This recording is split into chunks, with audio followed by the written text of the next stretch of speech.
Hey guys, this video is a very brief introduction to coordination compounds. So a coordination compound contains what are called coordinate covalent bonds. A coordinate covalent bonds is one where both electrons in that bond originated on a single atom, one of the atoms in the bond, not one electron from each. These are also called dative bonds sometimes. In coordination compounds, we get coordinate covalent bonds forming when a metal ion, so a cation, reacts with a group of either anions or neutral polar molecules, and the anion or anions or the neutral polar molecules donate a lone pair of electrons to the metal atom, forming a coordinate covalent bond. In a coordinate compound, coordination compound, coordinate compound, there's oftentimes what's called a complex ion along with a counter ion. An example, and we'll dig into this in just a little bit, but this is an example of what a complex ion is. It's it's transition metal, and that transition metal accepts electrons from what are called ligands. We'll talk about these in a minute. So this compound right here, these are the same thing, just different pictures of it. This is a cobalt-3 ion, and it has 6 ammonia molecules. If you look at the Lewis structure for ammonia, NH3, that nitrogen atom has a lone pair of electrons. So each of these molecules of ammonia is donating a pair of electrons to that cobalt atom, forming coordinate covalent or dative bonds. And overall, because each ammonia has 0 net charge, and the cobalt-3 started with a +3 charge, there's still a +3 charge. So this is an ion, and we call it a complex ion because it's a complex. There's coordinate covalent bonds formed from the molecules to the cobalt atom. And so here, the blue spheres are the nitrogens, the light blue ones are hydrogens, and the red one would be the cobalt. So transition metals typically have incompletely filled D subshells, or they can form ions with incompletely filled D subshells. And this is key to them being able to form a coordinate covalent bond. We'll see. Another thing about transition metals is they often have pretty high oxidation states. And the highest oxidation states in these transition metals are the ones in compounds where the transition metal is combined with a highly electronegative element, such as oxygen. And these are just some examples. This is vanadium 5 oxide. Vanadium here is an oxidation state of +5. Here, this is iron 6. Well, it's an ion, but the iron has a +6 oxidation state, right? So these are the possible oxidation states of some of the transition metals that can have really high oxidation states. You see manganese here with a +7, and that's this right here, manganese 7 oxide. There's an oxidation state of +7 for manganese, the manganese atoms in this compound. And then this is chromium has a +6 in the dichromate ion oxidation state. So as I mentioned a minute ago, the ions or the molecules that are forming these coordinate covalent bonds to the metal, that surround the metal in a complex ion, are called ligands. This table just gives you a few of them. There are others, definitely many others, but these are examples. And you notice that all of these ligands have one or more lone pairs of electrons that they can donate to the transition metal to form a coordinate covalent bond. So when they do that, right, you can talk about it in terms of Lewis acid-base theory, because the transition metal is accepting a pair of electrons, it's being a Lewis acid, and because the ligand is donating a pair of electrons, it is being a Lewis base. And that's exactly the definition. So we'll see these. That's what we just said, Lewis bases and Lewis acids. So in order for a ligand to be a ligand, it has to have at least one pair of unshared electrons, unpaired electrons, non-bonding electrons, lone pair, in order to be able to donate them to the bond and make a coordinate covalent bond. The atom within a ligand that is actually, has the electrons that are being donated is called the donor atom. This is an example right here. We'll get into naming in a minute, so don't worry about this name, but it's called ethylene diamine tetraacetate plumbate 2. and it's an ion.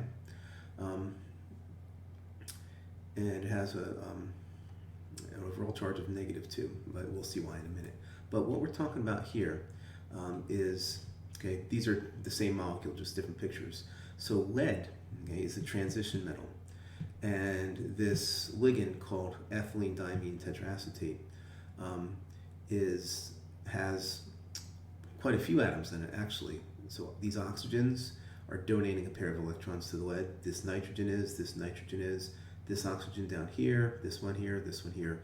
They're all donating an electron, lone pair of electrons to the lead, and they're going into empty D subshells. And that's why it's important that in a complex ion, coordination compound, that the transition metal, it's a transition metal all the time, because those are the elements, the atoms that can have empty D subshells, which are where these electrons go to form these coordinate covalent bonds. So coordination number. So when you have a coordination compound, the number of donor atoms that are directly bonded to or coordinated with the central metal atom in a complex ion is called the coordination number.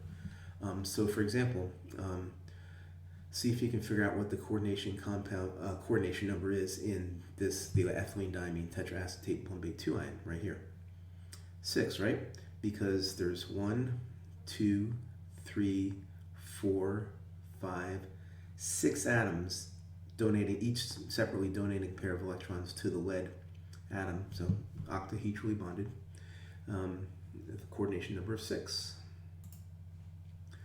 So the ligands, they're classified as either monodentate, bidentate, or polydentate. Dentate as in teeth, right? Dental.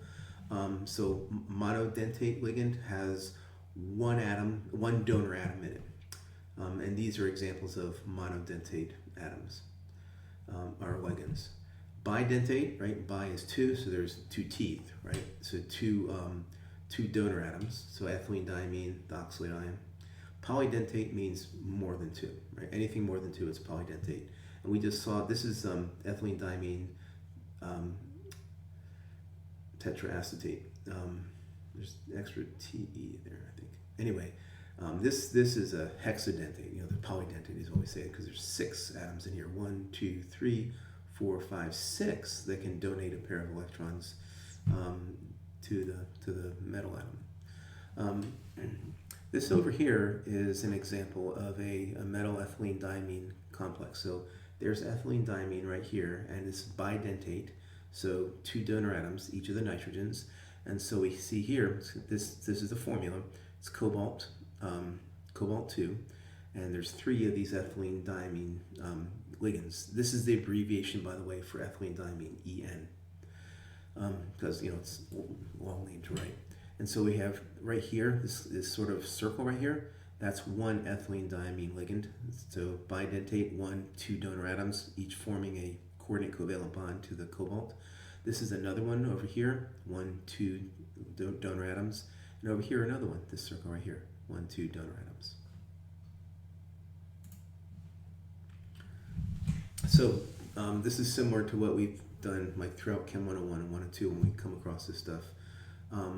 We can calculate the oxidation state of a transition metal in a complex ion if we know the overall charge on the complex ion and the charges on the ligands, and that's what that table does for you. It gives you the charges on the ligands. So the idea is, just like when we were calculating oxidation states, we had this set of rules, or really figuring out charges on transition metals in ionic compounds when they can have more than one charge. The Roman numerals, same thing. So see if you can figure out the charge on the gold atom in this compound, the iron one in this one, ruthenium here, iron here, and chromium 3. So pause the video, take a few minutes, come back when you think you have your answers, and we'll get it together. Welcome back, guys. So in this compound right here, okay, we know each hydroxide, this is hydroxide, each has a -1 charge. So there are 4 negative charges here. Potassium, we know the potassium ion has a +1 charge. +1 charge here, -4 here is a -3 total. This has to add up to 0. That means that the charge on gold must be +3. So we give the oxidation state for that gold as being a Roman numeral 3. just like in ionic compounds. Here, okay, where there are 4 potassium atoms, each with a +1 charge, 6 cyanide ligands, polyatomic ions, each with a -1 charge, and iron. And that means when we add these numbers up, it means that iron has a +2 oxidation state in this compound. Now ruthenium, okay, there are 5 ammonias, and ammonia has a 0 charge. Water has a 0 charge.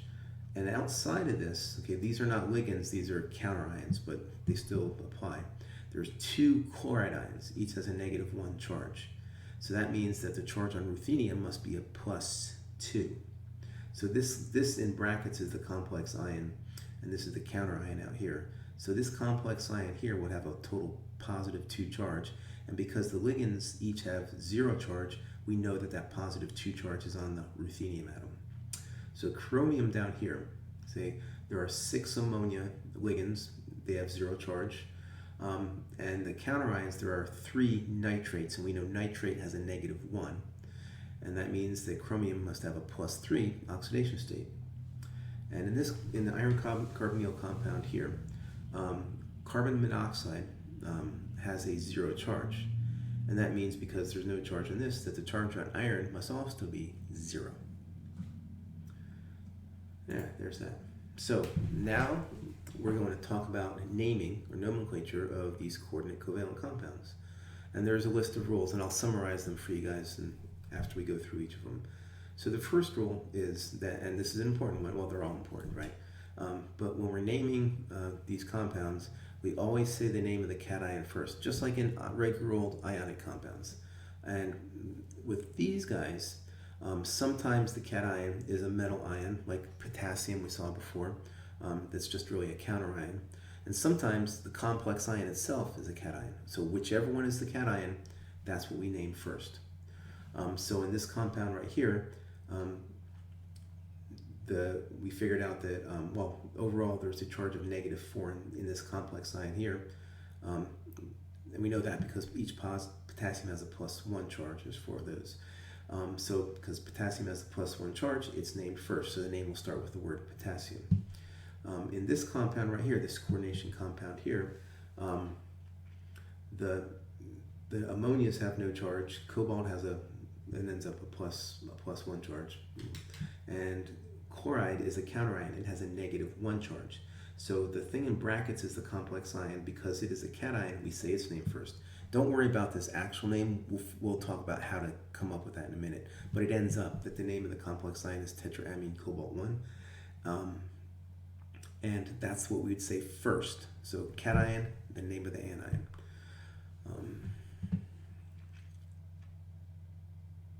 And this is where the amine came from, by the way. When the ligand is ammonia, we call it amine with 2 M's. So the next rule, within a complex ion, okay, there's a metal, there's a transition metal, and then there are the ligands. We name them first before we name the metal, and we name those ligands in alphabetical order. And we say the name of the metal ion last within the complex ion itself. So these are the names of some ligands.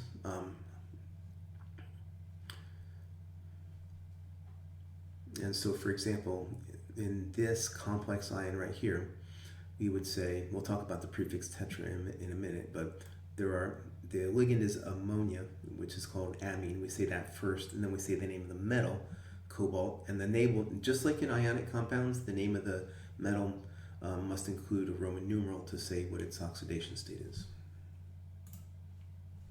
So if the complex, when we have ligands that are anions, their name ends in the letter O. If it's a neutral ligand, usually we just say the name of the molecule with some exceptions, and these are the only ones in this list that you need to know. So for example, if the bromide ion is a ligand in a complex ion, we call it bromo.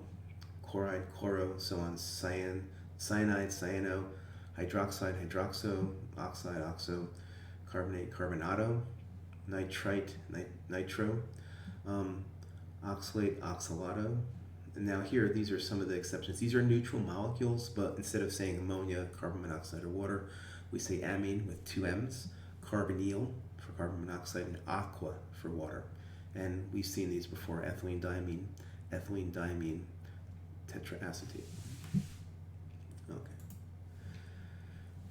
Now, when we have two or more ligands, if they're of the same type, then we use the prefixes, Greek prefixes, di, tri, tetra, pentahexa, like that. So, for example, and this is where the tetra comes from.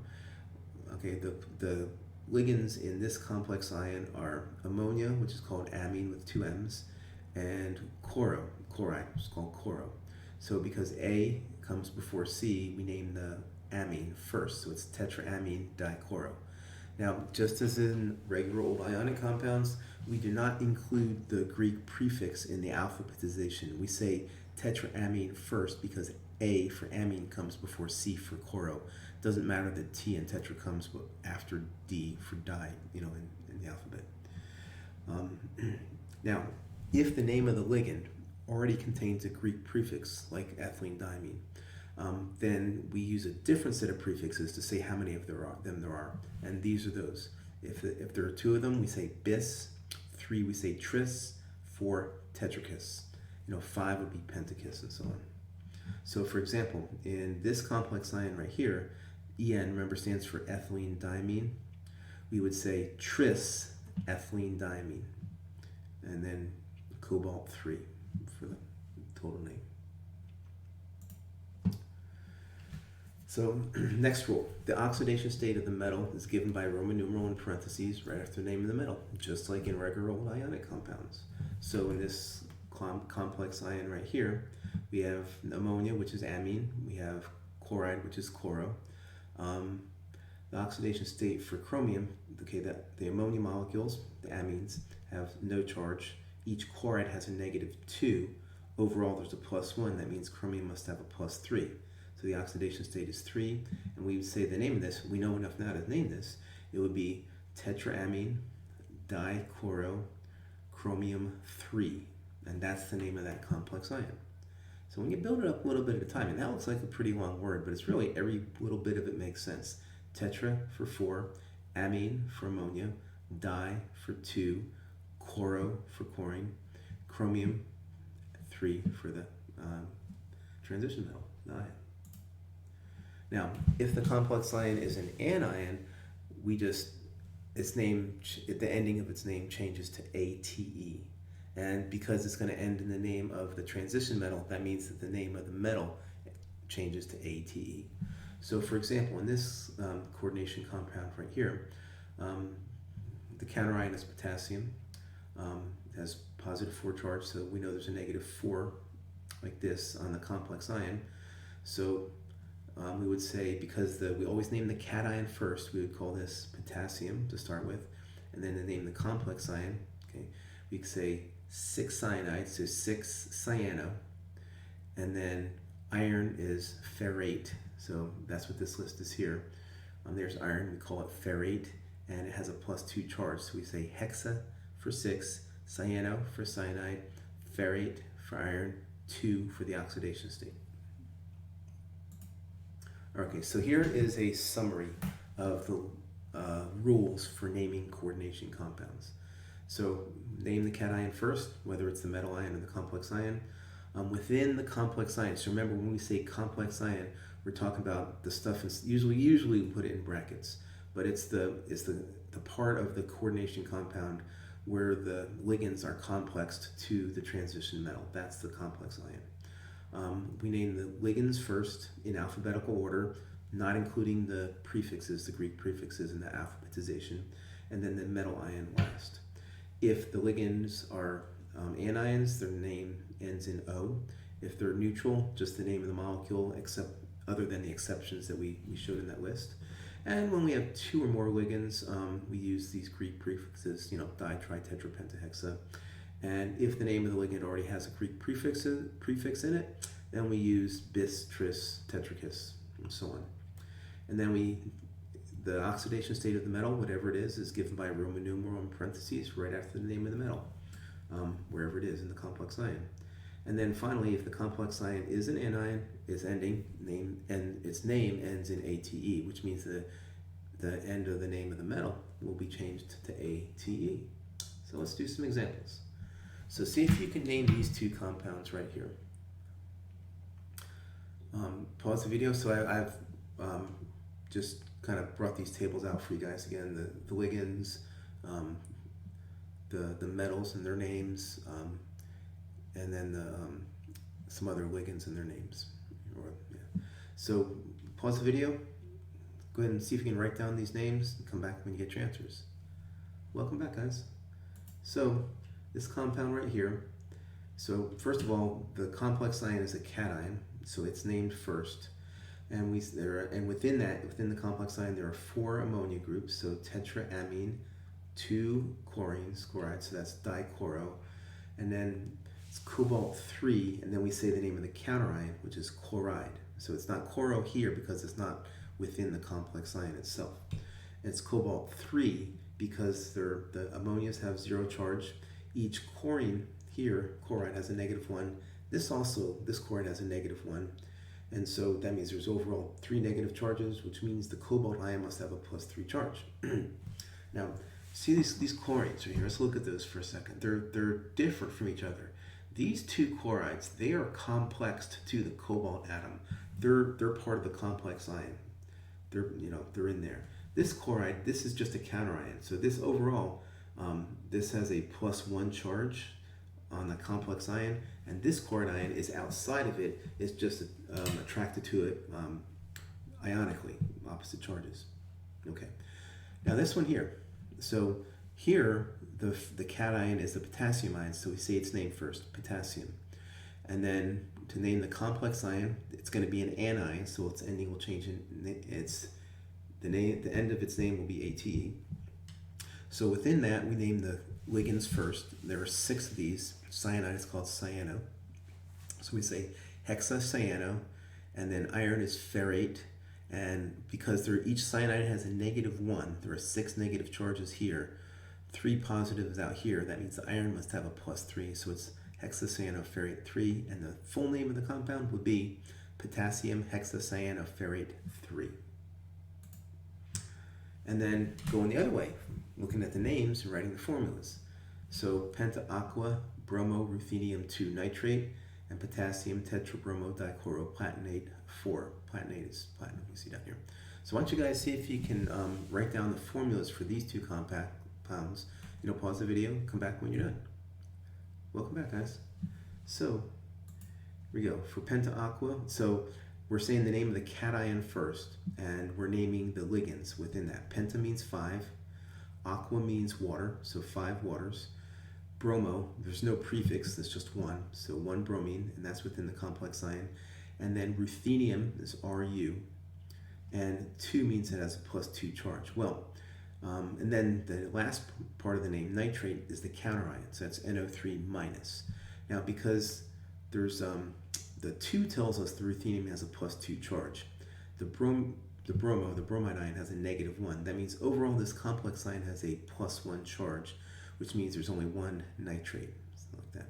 If there were 2 positive charges, there would be 2 nitrates and so on. Now, this one, potassium tetrabromo-dichloroplatinate 4. So the name of the cation first, so that's just the potassium ion, and we'll figure out this too in just a minute. So now this is the name of the complex ion. So the ligands first, tetrabromo, so 4 bromines, dichloro, 2 chlorines, platinate 4. Platinate is platinum. And I don't know if I mentioned this, but notice we always write the metal first within the complex ion.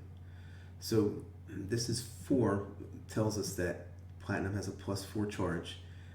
Each of the bromides have a -1. Each of the chlorides has a -1. So there's 6 negative charges here, 4 positives here. So overall, there's a -2 charge within this complex ion. So that's why we have a two potassiums, because each potassium has a +1 charge. And that's all there is to that, guys.